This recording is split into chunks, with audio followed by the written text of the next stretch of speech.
नमस्कार मित्रांनो, मी प्रदीप सुळे. आजच्या आपल्या स्टॉक अनालिसिस सेक्शन मध्ये तुमच्या सगळ्यांचं मी स्वागत करतो. सो आजच्या सेशन मध्ये आपण पाहूया कोणते स्टॉक प्रॉफिट बुकिंग साठी आले होते, ज्यामध्ये आपण 5% 10% आपण प्रॉफिट बुक करण्यासाठी सांगितलेले.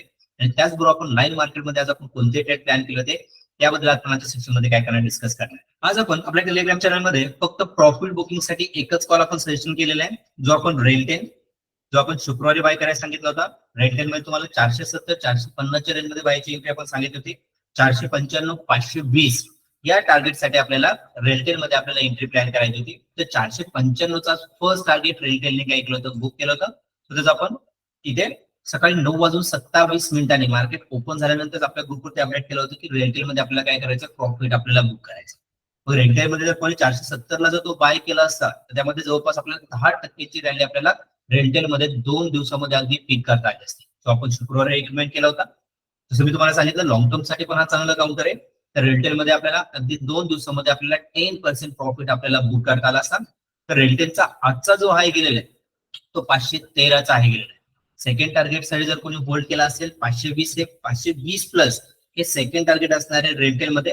ओके, पण ज्यांनी एंट्री घेऊन प्रॉफिट बुक केलेला आहे जवळपास त्यांनी 8 ते 9% एक दिवसामध्ये काय केले, रेलटेल मध्ये बुक केले. त्यानंतर आपले काही ट्रेड आणखी ओपन आहे. आज आपण कोणताही स्टॉक आपण आपल्या ग्रुपवरती अपडेट केलेला नाही, कारण मार्केट जर बघितलं तर मार्केट एका हाय लेवलला आलेलं आहे. निफ्टी बँक निफ्टी दोन्ही एका हाय लेवलला आलेले आहेत. त्यामुळे आपण कोणतेही ट्रेड सध्या सजेस्ट केले नाहीये.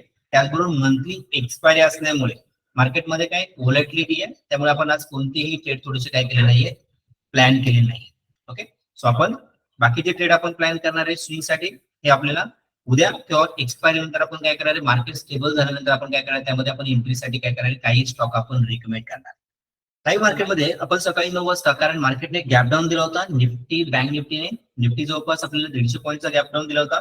ओके, आणि बँक निफ्टीने जवळपास आपल्याला पाहिलं तर या ठिकाणी आपल्याला 300 पॉईंटचा काय दिला होता, गॅप डाऊन दिला होता. पण यामध्ये आपण कोणतेही ट्रेड आपण प्लॅन केले नाही, कारण गॅप डाऊन नंतर मार्केटमध्ये सेलिंग प्रेशर कंटिन्यू होता, तर बाईंगही आलेलं नाहीये. त्यामुळे आपण जो ट्रेड प्लॅन केला होता मिड कॅप निफ्टी, या मिड कॅप निफ्टीची मंथली एक्सपायरी होती, त्यावरती आपण ट्रेड प्लॅन केले होते. आणि त्यामध्ये एंट्री एक्झिट करून कुठे प्रॉफिट बुक केलेले हे तुम्ही आपल्या युट्यूब वरती पण तुम्ही जाऊन पाहू शकता. त्याचबरोबर आपण पहिला जो ट्रेड प्लॅन केला होता फिन निफ्टीचा आपण एक ट्रेड प्लॅन केला होता, ज्यामध्ये आपल्याला एक परफेक्ट रॅली मिळाली होती. त्यामध्ये आपण एंट्री एक्झिट साठी काय केलं होतं, रिकमेंड केलं होतं.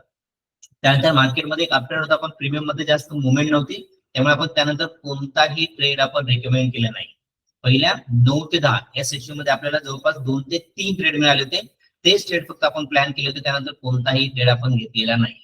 ओके, सो हे आपण लाईव्ह मार्केटमध्ये आपण काय करत असतो, मेंटरशिप प्रोग्राम मध्ये जे आपल्या स्ट्रॅटेजीनुसार ट्रेड बनतात, तिथे आपल्याला एंट्री कुठे प्लॅन करायचे ते आपण सजेस्ट करत असतो. त्याचबरोबर आपण लाईव्ह मार्केटमध्ये जे स्विंग ट्रेडिंग आपण जे प्लॅन करतो, हे स्टॉक जे आपण अनालिसिस करतो, जे आपले 80% जे स्टॉक्स आहेत ते आपले प्रॉफिट मध्येच येतात. ते सेटअप समजण्यासाठी काय करावं लागतं, आपले ऍडव्हान्स कॅन्डिडेट जे आहेत, जे आपल्या या सेटअप नुसार त्या स्टॉक मध्ये एंट्री करतात, प्रॉफिट बुक करतात. हा जो पूर्णपणे सेटअप जर तुम्हाला शिकायचा असेल तर आपल्या ऍडव्हान्स टेक्निकल मध्ये तुम्हाला swing trading, long term holding आणि पार्शियल होल्डिंग हे 3 सेटअप तुम्हाला शिकता येतील. जर तुम्हाला इक्विटी मध्ये तुम्ही स्विंग ट्रेडिंग साठी जर तुम्ही काय करत असाल, एंट्री एक्झिट आणि प्लॅन करत असाल तर. ओके, त्याचबरोबर हे जे स्टॉक मी तुम्हाला अनालिसिस करतो, हे तुम्हाला एक एज्युकेशन पर्पज साठी मी तुम्हाला शेअर करतोय. जर की तुम्हाला सर्वोटेक आपण जो बाय केलाय तो अजून सुद्धा रॅलीमध्ये, जो आपण या लेवलला प्लॅन केलेला आहे 85 86 च्या रेंज मध्ये बाय करायला सांगितलेले, 95 96 या टार्गेटसाठी आपण काय केलेलं आहे, सर्वोटेकला आपण अगदी होल्ड केलेलं. बाकी जे स्टॉक जे आपण अनालिसिस करतो त्यामध्ये एंट्री एक्झिट कुठे केली पाहिजे, प्रॉफिट कुठे बुक केलं पाहिजे, हा सगळ्या सेटअप वरतून आपल्याला समजत असतं. आज जर आपण पाहिलं तर जवळपास आपल्या या फनेल होऊन जवळपास 40 स्टॉक आले होते, जो सर्वोटेक आपण जो ऑलरेडी बाय करून ठेवलेला आहे तो अजून होल्डिंग मध्येच आहे. ओके, त्याचबरोबर आपण ऑलिम्पिक मी सांगितलं होतं, ऑलिम्पिक सुद्धा रॅलीमध्ये. ओके, आणि आज जो ट्रेड आपण प्लॅन केले होते, तर आज बॉम्बे डाईंग जो आपण पहिलाही रिकमेंड केला होता, पण तो आपल्या मध्येच एक मार्केटमध्ये करेक्शन आलं होतं, त्यामुळे बऱ्यापैकी त्यांनी काय केलं असेल, तो एक्झिट केला असेल. पण ज्यांनी होल्ड केला होता तर बॉम्बे डाईंग मध्ये पण काय केलेलं असणार, प्रॉफिट त्यांनी काय केलेलं असणार आहे, बुक केलेलं असणार आहे. तर बॉम्बे डाईंग आपण या लेवलला तो प्लॅन केला होता.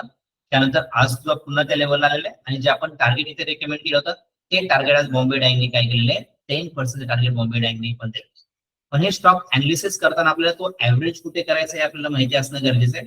हे जर ऍव्हरेज आपल्याला करायचं असेल, प्रॉफिट कुठे बुक करायचं हे जर आपल्याला व्यवस्थितपणे समजून घ्यायचं असेल, तर आपल्या ऍडव्हान्स टेक्निकल बॅच तुम्ही काय करू शकता, जॉईन करू शकता. जे आपल्या पुढच्या आठवड्यामध्ये काय होणार आहे, ऍडव्हान्स टेक्निकलची बॅच आपली स्टार्ट होणार. हे स्टॉक अनालिसिस जे असतात हे तुम्हाला कसे वाटतात याला लाईक करा, सबस्क्राईब करा आणि शेअर करा. Thank you guys, thank you for watching this video.